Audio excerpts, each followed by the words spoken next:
doing my Bruce Buffer impersonation there, Bobby. How are you doing? I'm doing good. How are you today? I'm doing good. Trust me, I already recorded a segment, like an intro for you for this show. I made a joke to Brendan Hayward earlier. I said he was like Apollo Creed with all his titles, but I think you may have him beat as far as titles. You're a man of many titles. Yeah, I like it. And listen, I beat Haywood at everything. So let's just get that. So you're a competitor, Bobby. Wait. So Bruce Buffer has announced Bobby Maximus, correct? He has. That is correct. Was that one of your highlights of your life? I can only imagine. People pay for that. At the time, no, but I didn't appreciate my career for what it was when it was going on. Like looking back at some of the opportunities I had, I got to do some really amazing things. I just didn't realize it when I was in the moment. I wish I could build a time machine, go back in time and soak it in a little more. Now, did you see Michael Chiesa, UFC like posted? That was like one of the most intense like introductions. So Bruce Buffer is like in his face screaming his name, and they're like eye to eye. It's pretty intense. It's one of the best fighter reactions I've seen to Bruce Buffer. I know Habib would always give him like a knuckle touch, but they're like eye to eye, like forehead to forehead. It's pretty. I feel like I'd be. That's pretty funny. But I like that. See, I wish I would have had more fun like that back in the day. You know what I mean? You hear NBA players talk about this. Like I would have appreciated. You'll hear people. It's almost like guys like Jordan, guys like Tom Brady got taken for granted. Do you know what I mean? Like people don't appreciate what it's like to share a locker room with somebody like that, to have access to somebody like that every day. They don't appreciate it until it's too late. And that's how I feel about my UFC career. I wish I could go back in time and soak a lot more of that in, have a lot more fun. Okay, so the elephant in the room then, I'm going to ask, I have to ask the question. It's what I just asked you earlier. Go back to UFC is what you just said. I wish you wish you could go back. But after speaking with you and picking your brain a little bit, you're a guy that I can tell just from the time that I've already known you. You're a deep level thinker. Like you think of things on multiple layers. You put a lot of thought into what you do, and hence why you're so successful. Going back to the UFC, that's a goal of yours, correct? Yes. Explain to people listening that are huge advocates of Bobby Maximus, to are huge fans of yours, that are inspired by you, that would love to see that as well. What can people expect? What does your road back to the UFC look like? So for me to go back, one of two things have to happen. Number one, we'll call this path one. I've got to take a fight or two fights or three fights at lower level organizations, put some wins together, and then get a contract offer from the UFC. They're probably not just going to jump me right back into the pro level, unless it's a last minute fight or something like that. So I probably got to earn my way back a little bit. Maybe it's like, I don't know what the equivalent of it is, but maybe like Klay Thompson's probably going to have to play a couple of games in the G League before he suits up for the NBA again. Does that make sense? Like you got to kind of get a little bit of the rust off, prove you can still do it. Away you go. So that's path number one. Path number two is, in the meantime, to just get really famous, because the UFC is not only about quality fights. They're about selling tickets, selling pay-per-views. So if you can imagine, if I was in a movie, if I was on a TV series, if something happened on the internet to blow my name up, then I've got millions of followers. Well, then it's easy for them just to drop you in because they can sell tickets off your back. So those are the two pathways. A la CM Punk. Exactly. Okay, so my question for you is, this is one of the first things I just talked about with Brandon Hayward about. It is so hard to be good at one thing, like to make it to the NBA, to make it to the UFC, to be an actor, to be just the best doctor you could be. It's so hard to do one thing. Like I'm aspiring to be the best broadcaster. Ultimately, I wanted to be a domino effect and get my hands in multiple things. But my point is, you've been successful at so many different things. So something you've already been successful at, you went to the UFC. Most people would say, check, I did that. I was a professional UFC fighter, and now you're incredibly successful as an author. Obviously, your fitness program. What makes you want to go back to something you've already succeeded in? Psychologically, I don't think I'm done. And I want to see what I can do. You see, in my 20s, when I fought, I was a head case, to be honest with you. I was really good in practice. I was really good in training. I was really good if I got in a fight on the street because I was free of all the mental stuff that comes along with sport. But what would really get me is the 3 months leading up to a fight, dealing with 10 words basically. What will other people say and what will other people think? So I was the athlete that was more worried about what people were going to say about me on ESPN than actually winning the fight or instituting my game plan. And I struggled with that. And because of that, I don't feel I ever lived up to my potential because I was always crippled by these outside noises. I was going into a fight thinking, what if I get hurt and I lose my real job? What if people aren't going to be friends with me anymore because I lose? What if I get my contract cut? I was thinking of all these peripheral things and it would cripple my performance. During the last, 13 years ish since I've retired, I've really, really worked on that. I've done a lot of work with sports psychologists. I have had other experiences that have allowed me to grow and get over nerves and start dealing with those negative 10 words. And I feel like I'm in a lot better psychological place and I can be a better fighter now than I ever have.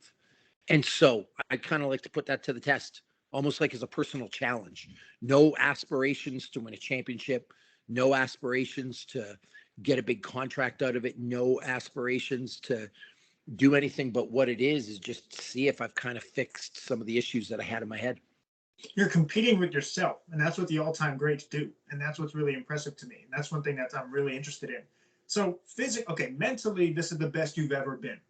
Now, physically, you're all about longevity. We see the ice baths. We see how often you work out, you're just as big into recovery as you are the actual workout. So obviously, you're in tremendous shape. But how are you compared to the 20-year-old Bobby Maximus? Because mentally, we know you're there. How will you be physically when you get back into the octagon? Because it will happen. I'm a believer. You have a believer right here. Thank you. Physically, it depends. My answer is going to change depending what day you ask me. Some days I feel like a 25-year-old. I'm strong. I can jump. I can move. I'm agile. Other days, I feel every bit of my 43 years on this planet. And so the reality is, as an older athlete, you look at Tom Brady right now. Tom Brady his release time arguably has gotten faster over the years. The psychological way that he approaches the game has gotten better. I'm going to say his arm strength is relatively similar. But I'll tell you, Tom can't take the hits like he used to take. Like if you were sacking him 5, 6, 7, 8, 9 times a game, I don't think his body would hold up. You know what I'm saying? There's been some rule changes. Let's be serious. I'm not taking anything away from Tom. And if he's listening to this, he's going to be mad as fuck. And I can be his bulletin board material and whatever. Not like he knows who the fuck I am anyway. But there's been some rule changes, I think, that have allowed quarterbacks to have a greater amount of longevity in the NFL because your body can't take the pounding that it used to take. The other thing is you've got to train different and you've got to practice different. So if I'm Tom, do I want to be going through full I'm just having a total full contact scrimmages every single day because you don't bounce back like you used to. So I would have to train a little different because I don't know how I would handle the same kind of fight camp I would do when I was 25 or 27 years old. Right. Now, you wouldn't want to be like the old shoot the box training where they knock each other out in training. That's probably you'd have to pick. You'd have to pick your spots as an older guy. Yeah. You know what I mean? Now, it's funny because this is the interesting part of MMA. I mean, I guess it goes really for any sport. There's so many ways to do one thing. Now, Max Holloway, one of his best performances he ever had was he didn't do any sparring. He didn't do any training one time. He was literally just doing pad work and hitting the bag. Now, that may work for him, but may not work for someone else. So, and that's just it's just really interesting to me because, like I said, you're a very intellectual guy, very cerebral guy, and clearly you're in great shape. But mentally, I know you're going to have a certain game plan going into your preparation. So I just wanted to pick your brain on that because, like I said, it will happen, Bobby. I'm a full believer of that. I was just curious to see if your approach to the fight game changes because of that. Yeah, I mean, my approach to the camp would change. I would be more on the Max Holloway side. I wouldn't want to be in a lot of gym wars, is what people call them, because you can only handle so much of that. And I'll relate that because a lot of people don't understand what that's like. But you're a sports guy. Let's talk about the Lakers here, just in relation to fighting. Mhm. If LeBron, because this thing's a mess in LA, like it doesn't look good right now. If LeBron has to play 40 minutes a game for the entire season, how are they going to do in the playoffs? Tell me right now, Max. Oh, he gets hurt.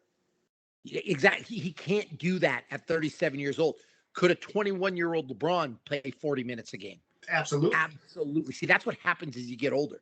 So I can't put the miles in my body. If this was going to be, we'll call it a 6-month camp to train for this thing, I can't be going into the gym and sparring and fighting for 3 hours a day.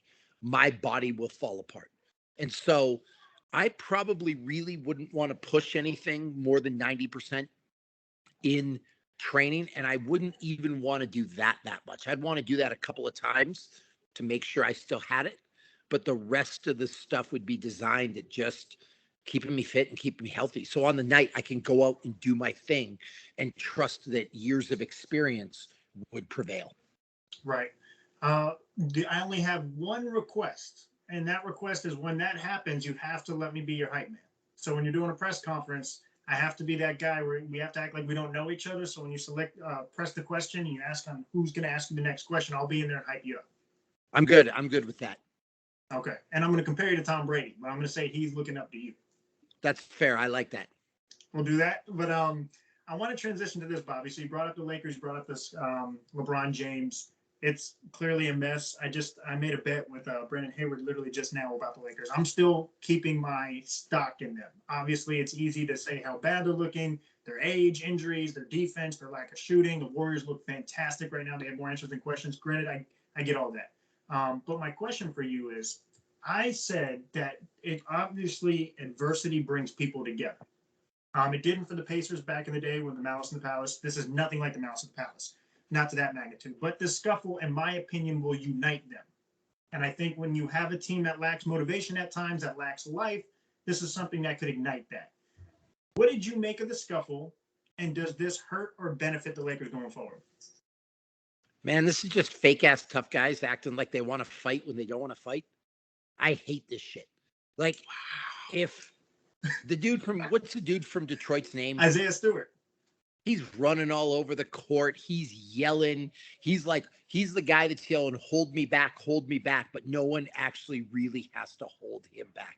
It's just a show for the camera. He didn't want any part of LeBron. Like, if he wanted to get to him, he could have got to him, and those guys would have threw hands. So just save the fake tough guy nonsense. If you're going to fight, throw some hands. If not, walk away and get on with the game. Yeah, it was so weird. And LeBron, clearly, I know he extended his elbow a little bit there. It's just weird to me how temperamental he got. Obviously, you're a competitor. You're competitive. There's contact. It's just he was just not stopping. Like Isaiah just kept going. You know what it was? I'll tell you what it is. He was fine till he tasted his own blood, and then that set him off because you realize like there's a little bit of embarrassment. This guy made me bleed all over my face. This is going to be on Sports Center. They're going to be talking. He just lost it, and again. Right. But didn't really lose it because he had his faculties enough together that he wasn't really going to fight LeBron. No, that's the worst thing you could do as a role player in this league. Respectfully, that's the worst thing you could do. Well, for your career, number one, but then number two, never mind the role player stuff. I don't want to fight LeBron with that wingspan and that athleticism and that power. Like, if I'm Isaiah, I don't know if I'm coming out of that with my teeth. Like, I don't know if people want to fight LeBron. It's crazy, Bobby. One of crazy. So I've vouched. Now people are, oh, you're a LeBron guy. That's what I know. But he is a freak of nature. Why do people act like he is the softest thing since sliced bread? I don't understand that. Because he doesn't. Here's the thing with LeBron. LeBron, whatever you want to say about him, he is really, his basketball IQ is off the charts. Whether you like him, you hate him, you can't argue that. LeBron is not a guy that's going to engage in nonsense because he's too valuable for his team. He's not going to get suspended for 10 games. He's not going to get suspended for 12. Like, I think this is is this the second time LeBron's been suspended or the second time he's like been ejected in his whole career? Yeah. he understands his importance. He's not going to get involved in this nonsense. And so people think that's him being soft. No, if you're on the field, if you're on the court, if you're on the ice, that's where you're more valuable to your team. So he doesn't put himself in positions to deal with garbage. It blows my mind. People like, oh, he wouldn't have been able to survive back in the day with the. He was the size of Karl Malone. If he was allowed to do what back then he was allowed to do, I'm pretty sure he would be able to thrive in any era. Yeah, I think so too. And he's smart. He doesn't have to play like that. So why would you? Exactly. Look at the longevity. I want to ask you this. So we talked about this. I threw this interesting theory out there. After speaking on the phone with you, you shared the same type of theory or idea I once said, and I got ridiculed for it pretty much every single time, maybe besides a handful of people that thought the benefits outweighed the bad. And I said, NBA players, the NBA is the most talked about sport, right? The NFL is the most watched. The NBA is the most talked about. Free agency, where are people going, trading deadline. That's almost more of a fascination than actually watching the game for some people. You go on Twitter and that's everyone's just going back and forth. Where's KD going to go? Where's Braun going to go? So I said, imagine if NBA players leaving college can choose what team they go to. And I said, because in life, you could choose to go to the military, you could choose your career path. Your hard work is usually rewarded with a better benefit. But for some reason, the best players that have put in the most work always end up going to the worst run franchises, the people that tank, that never get better, that are dysfunctional. And these kids have to suffer from it. These young athletes have to suffer from that because not everyone can overcome dysfunction. It takes a generational type of athlete to overcome dysfunction. So if players were able to select where they went, it would eliminate tanking because I'm not personally going to select a team that's tanking. And it wouldn't stack up the teams because I believe it would add more parity. If I'm a point guard, I'm not going to go to Golden State. I'm not going to be able to play with Steph Curry on the team. I'm going to go to a team with a better opportunity. But that eliminates tanking. You like this theory, I believe, and if not, or if you do, what tweaks would you make in your theory? So I think the draft has ruined professional sports. Not that it's ruined it because it's always been there, but I think it is holding it back. I think we need to get rid of the draft and we need to have 100% full and clear free agency across the board. And by that, I want to do what they do in Europe with soccer. If I want to sign a 12-year-old, I can sign a 12-year-old. It's a bet for me as an owner that he's going to work out to be good or not to work out to be good. But that's a risk that I'm willing to take. And so if you're 12 and you're some kind of basketball AAU phenom, team can come to you and say, hey, we'll throw $5 million at you, but we have your rights when you're 18 to 22 or whatever, however that works, because that's how a free market should work. The example I use for this is the business world, a company called 3M. 3M makes Scotch tape. They make Post-it notes. They make everything in the world that you think is kind of cool and important. Plastics, polymers, all kinds of stuff, right? No one really wants to move to 3M's headquarters in the middle of nowhere in Minnesota. It's cold. It's like snowy, but they have no problem finding good employees and having a great corporate culture because they incentivize their people properly. They have a good leadership, standard there. They do all the things right that a company should do. What the draft does is it allows classless organizations like the New York Jets or the New Orleans Pelicans. I guess they would be the equivalent of the Jets because they just ruin people. It's where careers go to die. They just allow these teams to exist, and these teams don't have to do anything to improve their management structure, to improve their viability, if you will. And so you get these like bum franchises that ruin people. Just look, for example, I don't know who's better, Mac Jones or Zach Wilson. Let the experts decide that. But Mac Jones has probably played himself into $100 million extension right now because he went to a good place. Bill Belichick. Yeah. Zach Wilson, on the other hand, this might be the only contract he gets if the Jets keep doing this. Look at Sam Darnold. Saying. Pardon? Look at Sam Darnold. You put him in a different situation. I guarantee you he would have thrived earlier. Sam Darnold, look at everybody. The Jets have ruined everybody. You know what I'm saying? And so, man, if I'm a player, I don't know if I want to go there. And by the way, there is no impetus for the Jets to really get better because they're going to get another first or second overall draft pick and they can just get another guy. Like it's not a big deal for them. Whereas if they had to actually run a good organization, they'd actually have to work for it. And I think it would improve the quality. Yeah, absolutely. We keep rewarding, in a sense, like the bad behavior. It's just you're going to Yeah. continue to be bad. You're going to continue to be dysfunctional. You're going to get the top prospects, but we continuously see these prospects get hurt, get injured, can't fulfill their true potential because of it.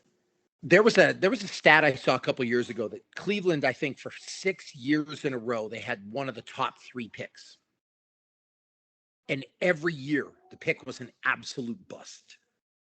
And someone did like the statistical probability of that. And they're like, could you have one bust? Could you have one Ryan Leaf? Sure. Could you have 2? Maybe. Could you have 6? No. Your institution, your team, your management structure is seriously flawed because there's no mathematical way 6 top 3 picks could be a bust. You see what I mean? It blows my mind. It's like if you had a teacher that constantly kept getting new students and all the students keep failing, we would question the teacher. We would keep sending, why are we sending students to this teacher? But for some reason in sports, it doesn't matter. No, it's not the player. And so as a player, I would actually flat out, I'd pull an Eli and I would flat out refuse to go certain places because that could cost you money. I'm surprised why we don't see that more. Especially with the top guys that know they can be drafted. I understand if you're like, I don't know if I'm going to make it, late first round, late second round, but if you know you're a lottery pick, why not use your leverage? I think you've seen it more in basketball. I think there's a lot more player empowerment in basketball, but not as much as you would think with the growing age of social media. Because I don't think players have yet understood that they have all the power. And I guess it'd be seen as a red flag that you're already causing some in a way chaos, and you're not even on a team yet. And I guess that'd be a red flag to others. I'm not sure. Maybe, but players got to get over that. Like there's this whole thing that we've almost tricked the public into thinking that this is unselfish and it's our team and it's blah blah blah blah blah. The thing that drives me nuts that if a player doesn't want to play in a bad environment, like Ben Simmons doesn't want to play in Philly, they're vilified. At the same time, these teams would cut you in the middle of the night on Twitter to save $2. So it's like people just got to get over the fact. I've said this for years. Sports is dead. This is a full-on business. That's all it is. It's a business decision. It's about money. It's not for the love of the game. It's not for pride. It's dollars. Business. That's it. Bobby, it's just business.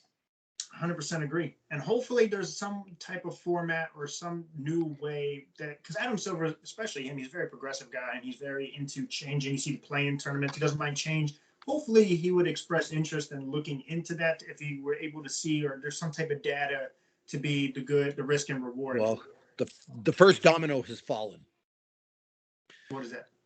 The fact that they've kind of turned their backs on the NCAA. Because before the NCAA, the NBA, they're kind of in cahoots a little bit. You got to go through the whole NCAA thing. Remember the NBA said you couldn't get drafted out of high school anymore because that was hurting the NCAA. Well, now that you can go right to the G League, and by the way, there's been some really good G League players. Really, I mean, look at Gary Payton. Look at Gary Payton Jr. Gary Payton Jr., Pascal Siakam, Fred VanVleet. Like, there's been some good dudes come out of the G League. Yeah. Now that you don't have to play in the NCAA, and now that NCAA players can monetize properly, I think this is going to open the way to a more free market system. It's the first domino that had to fall because now more leverage is going into the players' side of things. You're a smart guy, Bobby. You're a smart guy. I want to ask you this. This is one of the final things I really wanted to touch, and I could talk to you for hours, is the importance of health. I know it seems like a very broad and generic question, but like the more I pay attention to what's going on, and I'm not trying to get political by any means, but I feel like health in a weird way has been overlooked. And in today's world, I think it's the most important thing that you can have is health. Can you just take a moment and explain to people who don't even know where to start? Like they see you and they see the specimen, but how do people necessarily start their track to being healthy? It seems like I said, it's a broad question, but I think it's a broad question that a lot of people don't have answers to. It's actually fairly simple. People have a lot of bad habits. Even some of the best professional athletes in the world have bad habits. I'll reference Tom Brady again because like I'm a huge fan of the guy, but not a huge fan of the football player, Tom Brady. It's more of the way he approaches his craft. LeBron's the same way. They figured out a long time ago that you have to take care of yourself. You probably shouldn't drink to excess. You probably shouldn't eat all kinds of processed foods. You should probably exercise. You should probably hire a professional to help you exercise. You should probably hire a professional to help you with your nutrition. Like how much does Tom Brady spend a year? These numbers came out. He's like $1.5 million a year on his body or something like that. LeBron's $1 million. Russell Wilson's like 1.1 million. Like Dave figured it out to put value into it. But when it comes to your normal person, shit, we're self-destructive creatures. There's a bunch of people out here treating their bodies like amusement parks. They're eating all the garbage that they know is not good for them. Like I'm going to give you a quick quiz. You're not a nutritional scientist or whatever, but do you really think Doritos are good for you, Max? No. Right? Like, do you really think a Twinkie is good for you? No, sir. Like a Twinkie is actually closer to plastic than it is, food. Another question for you. Have you ever tried to make a real sub sandwich? Personally, yes. Yeah, like I'm going to give you an example. This is not a plug for a company. I don't work with these people. No, go ahead. I want it to be a plug. I bought these like Italian salamis today. This package cost $4.59. There's like 5 pieces of salami and like 3 pieces of cheese. Do you know how expensive it would be to use like artisanal ingredients like this and make like a foot-long sub? You'd have like a $25 sandwich. But Subway sells that thing for $5. Subway's also got to pay the people to make the sub. They got to pay the rent. They got to pay the advertising. They got to pay the shipping. So just tell me, what's the food quality at Eat Fresh Subway? Like 0. We're aware of that. Do you know what I mean? Yeah. And so if you really want to be healthy, it's actually simple. Don't sit around all day. That takes care of the exercise portion. Number 2, don't eat processed garbage. If it doesn't grow on a tree or you can't murder it, you don't get to eat it. That's it. If you just did those 2 things, you would be incredibly healthy. Bobby, I truly appreciate you. I want to have you on as much as possible. I want you to eventually become the most frequent guest on the show. I feel like I learned something new every time. I like it, but I like to break stuff down. I have a question for you. Okay. For 2 years, people spit in the face of the Golden State Warriors. Kicked them when they were down. You could see it last year. Teams would come up and try to run up the score because there is still so much hate towards the Warriors for being good at what they do. Now, to circle back to something we talked about, you got the Jets, you got the Pelicans. Can we talk about how good the Warriors run their organization? Because I'm going to tell you something right now. They didn't just put a super team together. They were a 73-win team with all people that they had drafted and developed from the bottom up. Let's be clear about that. Yes, they signed KD, and they can't be faulted for that because if you have the money in the system, why wouldn't you sign KD? But they are homegrown. Now, they lose KD to free agency. Clay's hurt. Draymond's hurt. It took them 2 years, maybe a season and a half to again becoming the favorites to win the NBA title. So let's just contrast that with the Jets and the Pelicans because they didn't make some big signings either. And a lot of the guys that are playing well it's Poole. Like they're doing great from the inside out. Yeah, I think you hit the nail on the head. It's culture. It's building through the draft. People think you have to. People mistaken their dominance, like you said, for landing the KD. But you have to go back to what they did. They established a culture. They were well ran. They did business without leaks. All of a sudden, they would land DeMarcus Cousins. They would land KD. and they all kept that winning mentality. Steph Curry, even when they were bad last year, you didn't hear him bashing anybody. He went on and Nope. continued to play every game. He played hard. Gary Payton Jr., Jordan Poole. So now they have an accumulation of young guys with the guys that know how to win. And it's beautiful. They rescued Andrew Wiggins from another classless organization, the Minnesota Timberwolves, where careers go to die. And because nobody wants to be there. Let's be serious. No one does, and no one does. That's why I'm unfortunate to see Anthony Edwards there, because we see an amazing talent, but it's only going to be a handful of time for it. And now Wiggins is like putting 30 a night on people. My question is, Clay's not even back yet. They're 14-2. When Clay comes back, if he's 70% of the Clay we know, like how fucking good are they going to be, man? They're going to be a serious. championship. They're a championship level team, 100%. You just put Clay in the corner, a la Jesus Shuttlesworth, and you just put him in the corner and just let him shoot. What? Championship level team, 100%. What's anyone going to do with them? And when are they going to get their respect? Because people are still like, oh, no. Dude, they're good. Steph needs to win a finals MVP for the haters to acknowledge him for some reason. I think it's crazy. And I think he's going to be one of those players we don't appreciate until he's done, unfortunately. No, let's back that up for a second.